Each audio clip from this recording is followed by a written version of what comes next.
2024 Ballon d'Or French football winner is Roderick.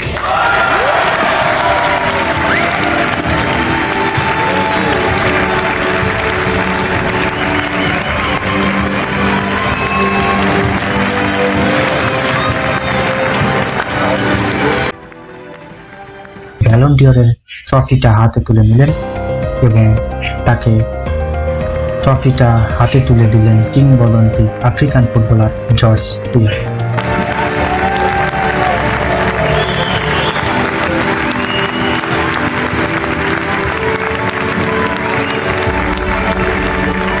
বিতর্ক কিন্তু এই বিতর্ক করতেছেন কারা? দেখলাম শুধু ব্রাজিল আর রিয়াল মাদ্রিদের দাদারা।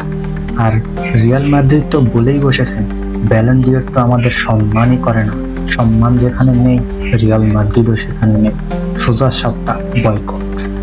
তাহলে আমার প্রশ্ন, এখানেও কি মাফিয়া মেসির হাত ছিল?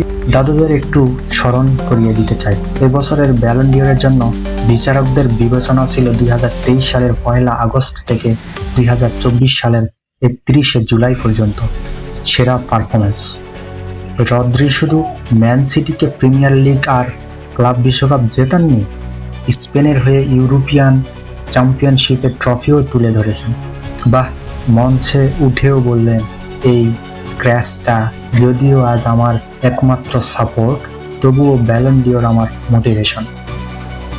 আর ওইদিকে মেয়েদের বিভাগে টানা দ্বিতীয়বার ব্যালন্ডিয়র জিতেছেন স্প্যানিশ মিডফিল্ডার আইতানা বনমাটি। এভাবেই মেয়েদের ফুটবলেও বাজিমাত করছেন স্পেনের এই তারকা। তবে আপনারা জেনে খুশি হবেন, এবারের পুরস্কার আর্জেন্টাইনদের হাতেও উঠেছে।